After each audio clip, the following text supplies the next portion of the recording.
Hi, welcome to Hardcover Feedback. I'm Brandi Smits. I'm Tracey Hill. And today we'll be discussing Poison Study by Maria V. Snyder. About to be executed for murder, Yelena is offered an extraordinary reprieve. By becoming the food taster for the commander of Ixia, Yelena risks death at every meal. A drug given to her on the first day of work binds Yelena to the palace, as she won't live without the daily antidote.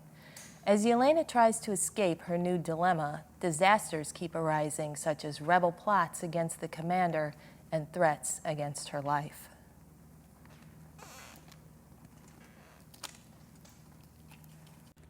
During the next 2 weeks, the training proceeded in a manner so similar to the first day that I lapsed into a routine, arriving at Valix every morning to train. After 14 days of sniffing poisons, I found that my sense of smell had heightened, but then Valix announced I was strong enough to begin tasting poisons. "I'll start with the deadliest one," he said. "If you don't die from it, the other poisons wouldn't kill you either.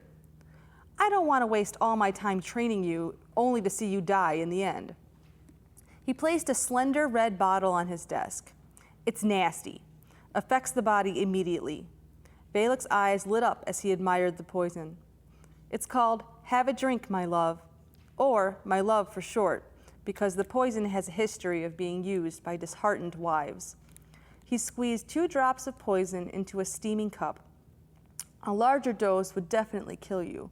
With a smaller dose, there's a chance you'll survive, but you'll become delusional, paranoid, and completely disoriented for the next few days." Nice. Some choice. I know, this one was really, really good. Yeah, I mean, it starts, she's in prison and she's going to be executed, and then, oh, you could become the commander's poison taster. Like, sure, you know. But then it's like, okay, what if she is the poison tester, but then what if she, like, you know, has a poison that's like kills her over like 75 days or something like that? Like, there were risks. I mean, it wasn't like a complete obvious choice. I mean, she's at risk really through the whole book, and it's like, first, she might not survive. She was supposed to be sentenced to death. Then she might not survive her training. Then she might get poisoned while she's doing this job, which is a really terrible job because the last guy didn't survive, and that's why they needed a new one right away.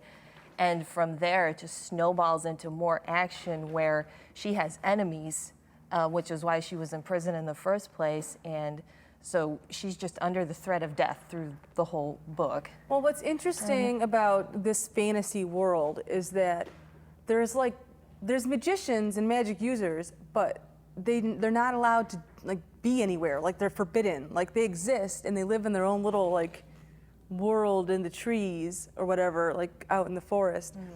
But it's odd to have a fantasy world where magic users are not allowed. Usually they're worked in there some way, and it proves why. I mean, there's reasons why, and the book is very clear as to why the magic users were not allowed to be in the court and whatnot. Yeah, it's a really well-developed world in which there are logical, sound reasons as to why the magic users are forbidden, and we find out why Yelena was imprisoned in the first place, and those things are related, and it becomes this fascinating, really complex but easy to follow plot. And we should say that it is the first in a series of 3. Yes. So if you like this one, then you can continue on and you know, check out some of the other ones. Yeah. And it's an adult book, but it's a really good crossover book. Like, teens would probably really like it too. Older teens probably, who may be a little more sophisticated, because there is some death in it, and it gets pretty violent sometimes, and as far as action goes, it's very satisfying in that sense. So younger readers would love that about it, certainly, because there's a lot of fighting and a lot of surprises too. I thought it wasn't predictable, and it's a good female action character lead. Yes. Which is, and she's not, you know, I don't want to say skanky, but it's like usually when you have like a fantasy and the like main character is female, more often than not, in the adult book world, she's a sex symbol, and she's really not. She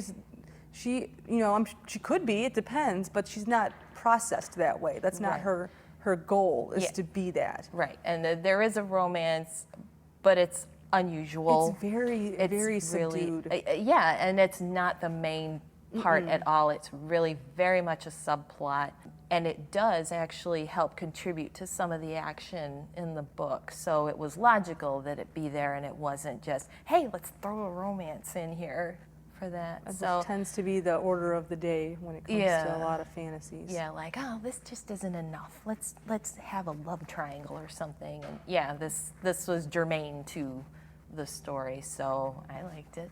Me too. Let's rate this one. What do you think? What do you give this one? Well, I really enjoyed it. It made me want to read the other two. So solid 3 stars. I gave this one 3.5 because it wasn't my,